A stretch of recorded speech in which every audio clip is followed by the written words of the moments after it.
من رسالة بولس الرسول إلى أهل أفسس بارخ مور.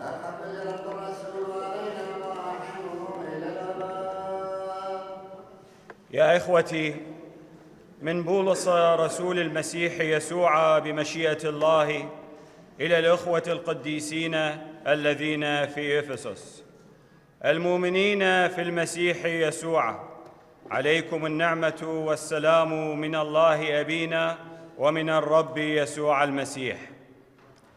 تبارك الله أبو ربنا يسوع المسيح، باركنا في المسيح كل بركة روحية في السماوات، فاختارنا فيه قبل إنشاء العالم لنكون عنده قديسين بلا لوم في المحبة، وقضى بسابق تدبيره أن يتبنانا بيسوع المسيح على ما ارتضى وشاء، لحمد نعمته المجيدة التي أنعم بها علينا في ابنه الحبيب، فكان لنا فيه الفداء بدمه، أي غفران الخطايا على مقدار غنى نعمته التي أفاضها علينا بكل ما فيها من حكمة وفهم، فكشف لنا سر مشيئته التي ارتضى في نفسه أن يحققها، أي التدبير الذي يتممه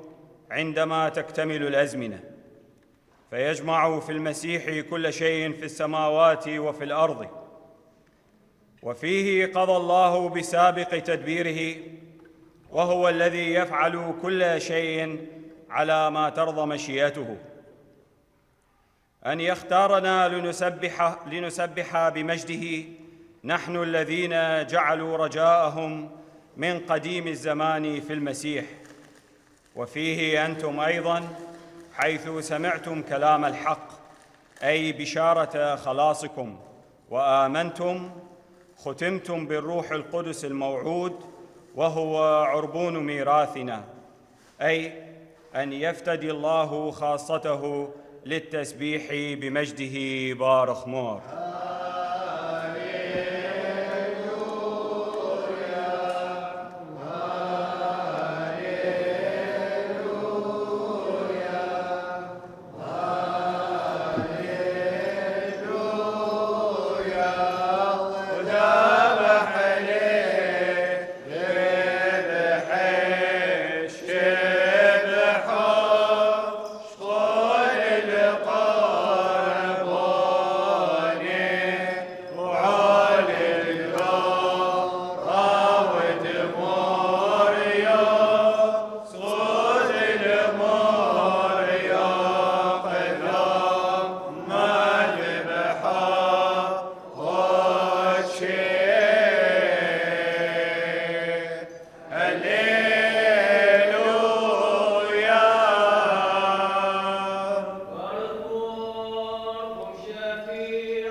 فبنواجه في هذا اليوم المبارك أن نذكر أولئك الأبطال بفهم والبحر بدفع واستفعال بناء واستمرار هذه الكنيسة.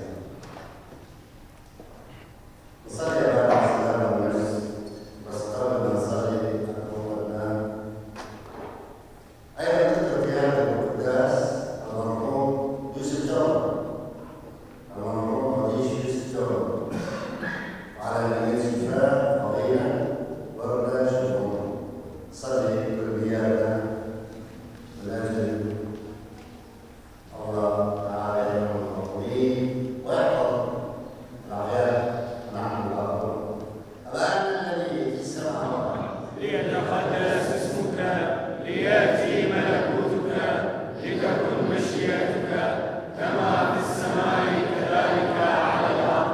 أعطنا خبزنا كفافنا اليوم، واغفر لنا خطايانا كما نحن أيضا نغفر لمن أخطأ إلينا، ولا تدخلنا في تجربة لكن نجنا من الشرير، لأن لك الملك والقوة والتسبيح إلى أبد الآبدين آمين. سلام عليك يا مريم الممتلئة نعمة، الرب معك، مباركة أنت في النساء، ومباركة ثمرة بطنك يسوع. يا مريم القديسة يا طاهرة الله، صلي لأجلنا نحن الخطاة الآن وفي ساعة موتنا آمين. المجد لله والروح القدس كما كان في البدء والآن وعلى الدوام وإلى دار الداهرين آمين.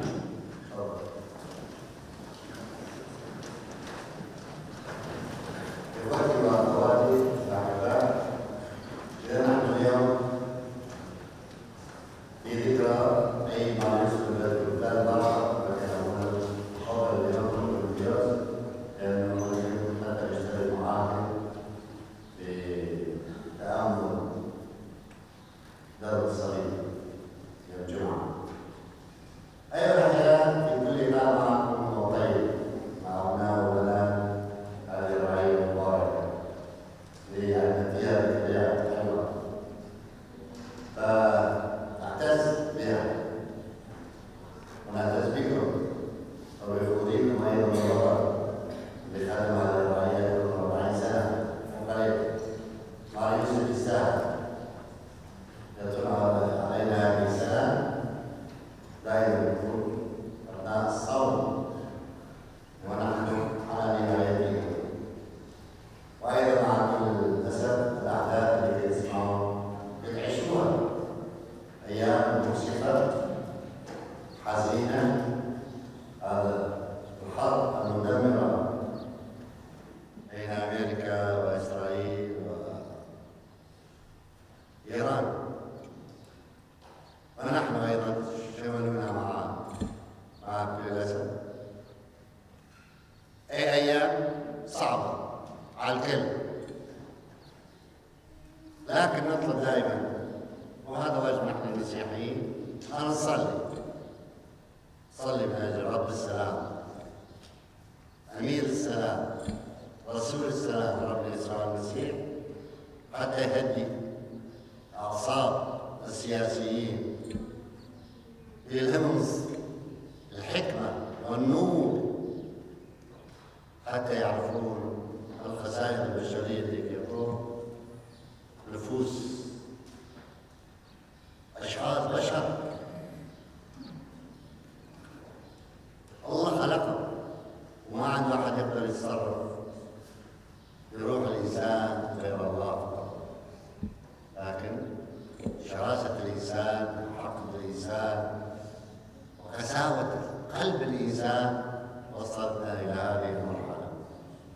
في هذا اليوم المبارك نرجع إلى قديسنا المعظم ماريوس البتول، ذلك الإنسان اللي ما صار مثله نهائيا في تاريخ البشرية وما ممكن يصير. تعرفوا تقولوا لنا دائما نرجع كل سنة نصلي. نعم، ماريوس هو الرجل الحامي والمحامي والمربي بامتياز لا لشخص معين ولا لإنسان بشري، لكن لشخص ابن الله نفسه يسوع المسيح. فهذه السلطة التي أعطاها الرب لهذا الإنسان إذا كم كان عظيما في عين الرب. وما هي هذه الرسالة التي نأخذها من حياة هذا القديس العظيم؟ أيها الأحباء، يمتاز كما قلت مار يوسف بأمانته، بحرصه، كان الحارس الأمين والعين الساهرة على يسوع وعلى مريم، وبصمت وبحضور دائم وأمانة تامة، حتى عندما كان يتعذر عليه الفهم، ليش ما كان يفهمه، ما ممكن عقل بشري يفهمه. السر المكنون قبل كل الدهور كشفه لمن؟ الله لمار يوسف، لهذا الشخص. من يوم خطوبته للعذراء وحتى وجدان يسوع في الهيكل عندما كان عمر يسوع 12 سنة وهو 12 عاما، وهو يصطحب العذراء باكتراث بمحبة في كل لحظة. كان دائما بجانب العذراء خطيبته في أوقات الفرح والشدة، في السفر إلى بيت لحم للتسجيل للاكتتاب، وفي أوقات القلق والفرحة المصاحبة للحظة الميلاد، في الوقت العصيب الخاص بالهروب إلى مصر، وفي البحث اللاهث عن الابن في الهيكل. تذكروا كل هذه الأحداث اللي مرت على يوسف. وهكذا في الحياة اليومية في بيت الناصرة وفي المشغل حيث كان يعلم يسوع النجارة. كان مار يوسف يعيش دعوته لحراسة مريم ويسوع في الانتباه الدائم لله، منفتحا على إشاراته، مستعدا لتنفيذ مخطط الله وليس مخطط يوسف الشخصي. هذا ما كان قد طلبه الله من داود. الله لا يرغب في بيت مصنوع من يد إنسان، لكنه يرغب في الأمانة لكلمته ولمخططه. والله نفسه هو الذي سيبني البيت بحجارة حية وموسومة من الروح القدس. يوسف هو الحارس الذي يعرف الإصغاء لله وتاركا نفسه لقيادة مشيئة الله.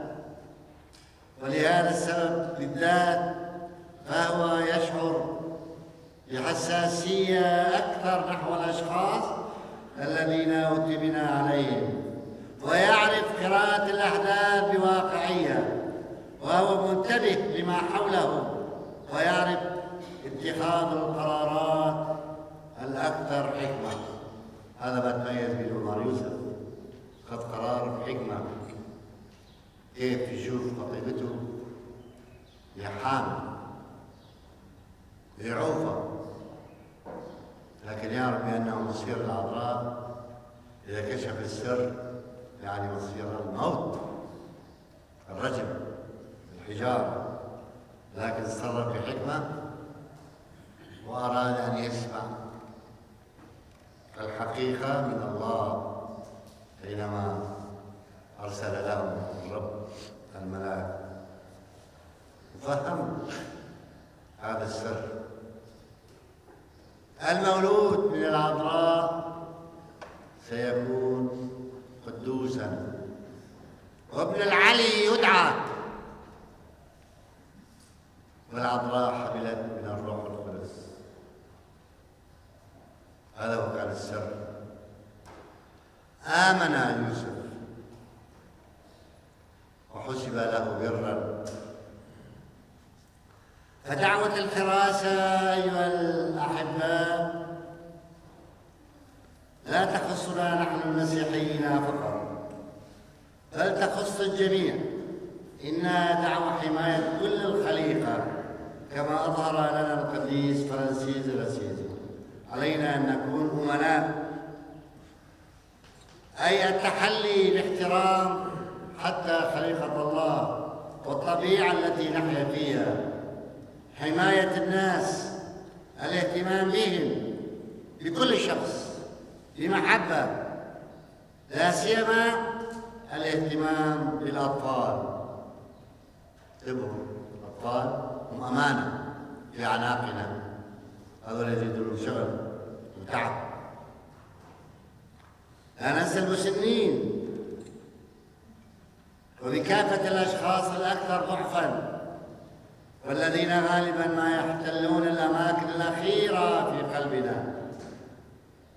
الرعاية التي يقدمها الواحد للآخر في الأسرة، أي خاصة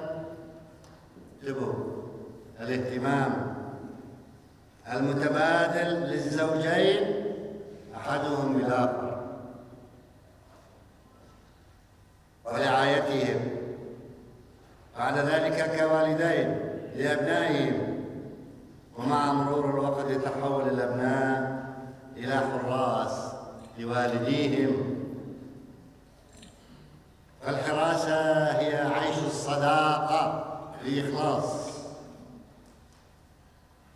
أول مرة أتطرق على هذا الموضوع، الحراسة، الأمانة اللي كان يتحلى بها مع يوسف. فالأصدقاء هم حماة بعضهم لبعض في مناخ من الثقة والاحترام والخير. فالإنسان بالنهاية قد اؤتمن على كل شيء. إنها مسؤولية تشمل الجميع. كونوا حماة عطايا الله. وعندما يكون الإنسان هذه المسؤولية، عندما نحمل الخليقة والإخوة، هناك التدبير والخراب، فيحصل القلب كما هو اليوم مع الأسف مع الحروب. فمن المؤسف أنه في كل حقبة من التاريخ يظهر هيرودس ويهوذا الخائن، أي أشخاص يخططون للموت والتدمير ويشوهون وجه الأرض ووجه الإنجيل والبشر. فالحراسة تتطلب منا طيبة القلب. الإنسان يجب عليه أن يكون قلبه طيب، نوع من الرقة، حنان، مو هالقساوة الوحشية. هكذا يظهر لنا القديس يوسف في الإنجيل، رجل شجاع قوي، ولكن في نفسه تحيا رقة وحنان عظيمين ليسوع الطفل وللعذراء. فالحنان ليس من صفات الضعفاء، على العكس، إنه يدل على قوة النفس والمقدرة على الانتباه والرحمة والانفتاح على الآخر بالمحبة. نحتفل اليوم أيها الأحباء معا بعيد هذا القديس العظيم مار يوسف البتول، ومعه نتذكر خدمة أخينا العزيز خوري هذه الرعية المباركة، والنائب الأسقفي للأبرشية الخوري بيوس قاشا، والذي قضى في هذه الرعية كما سبقت وقلت لكم أكثر من 40 سنة جاهدا ومضحيا وباذلا كل ما لديه من طاقة جسدية وروحية لرعاية شعب الله في هذه الرعية. وكانت خدمته تتميز دائما بمحبته للكبير وللصغير،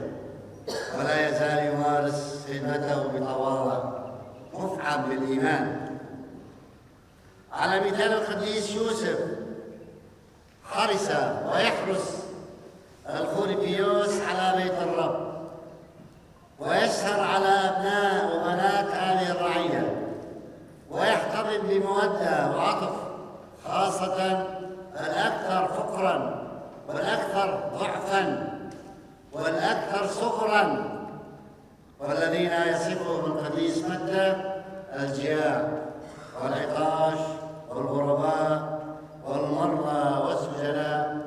ظهر كل ذلك زيارته الدقيقة لكل البيوت، بيوت أبناء هذه الرعية المباركة، وبدون تمييز فقير أو غني، إن من يخدم بمحبة مقرونة بالأمانة المطلقة هو وحده أن يعرف أن يحرس يسوع ويحرس بيت الرب وخراف رعيته. في عيد نار يوسف نذكر خصوصا ونصلي من أجل كل من يحمل اسم يوسف في عوائلكم بين أصدقائكم ومعارفكم. وأول ما نزلت بالسيارة التقيت بيوسف. وين يوسف؟ وين يوسف؟ من العاصمة. تذكرت؟ برافو. شوف أكثر مرة كثير مرة يوسف الرعية ما شاء الله. هاي دليل على محبتك من مرة يوسف. برافو. نصلي من أجل العائلات المسيحية الذي هو مار يوسف شفيعها. نصلي خاصة من أجل أبناء وبنات رعية مار يوسف المبارك، في مقدمتهم كما قلتم الخوربيوس عاشا والأب بولس زرة رفيقه في الخدمة، وأعضاء مجلس الرعية وأعضاء اللجان المختلفة، شمامسة، أبناء وبنات الجو، والعاملين في الكنيسة، وخاصة ما ننسى هذا يوسف الصغير الصامت. وين فلاح خير؟ هذا أيضا يخدم يصمت. سيد فلاح هو بحق الحارس والسار والأمين على كنيسة الرب من زمان، منذ عدة سنوات. برز خاصة اهتمامه بخدمة الكهنة، وثانيا حرصه على حسن نظافة الكنيسة وترتيبها. أشكر السيد فلاح باسم الرعية على كل تضحياته وخدمته وإخلاصه وتفانيه في عمله، طالبين له ولنا جميعا بشفاعة مار يوسف كل النعم والبركات، لكي تكون بركة الأقدس الآب والابن والروح القدس تحل عليكم وتستقر إلى أبد الآبدين. آمين. نؤمن بإله واحد.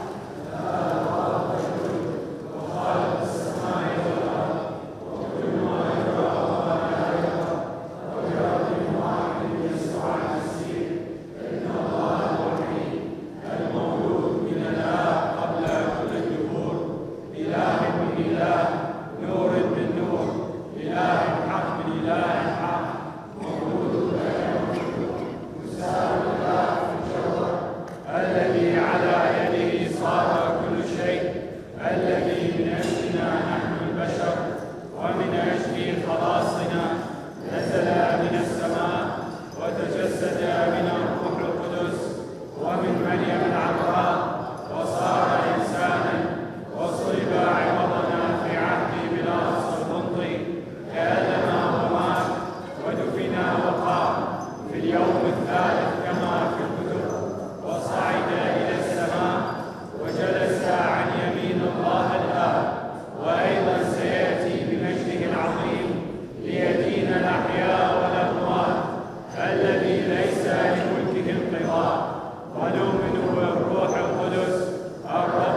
ومع روحك، لنعطي السلام كل واحد منا لقريبه بقبلة مقدسة وإلهية بمحبة ربنا وإلهنا.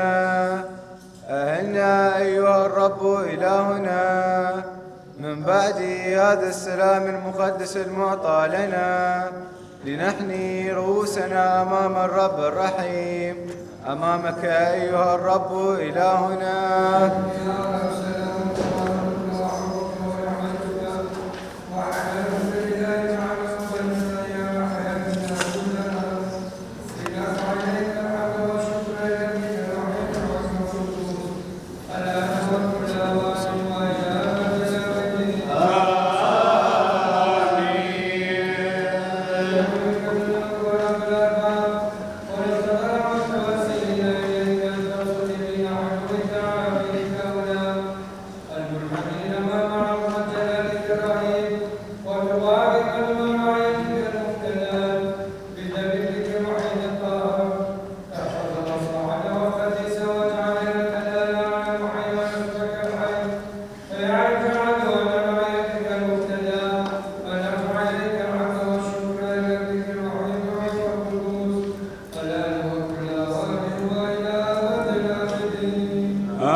شاف قرية ليسون قرية ليسون قرية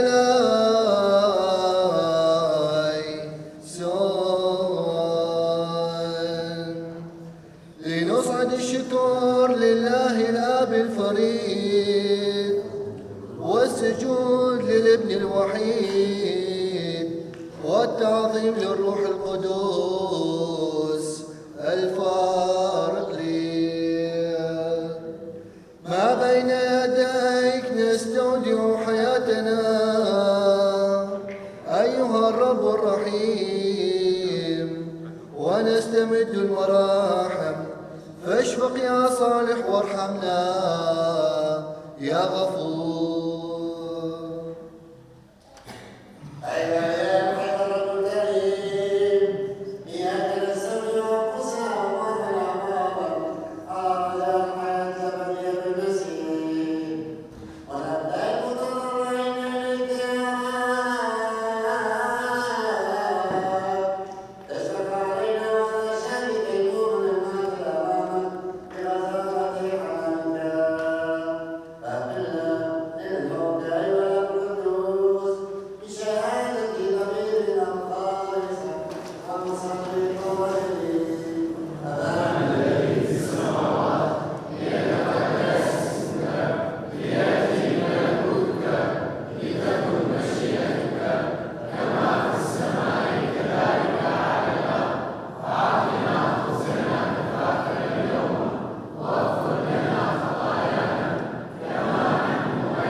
مجدون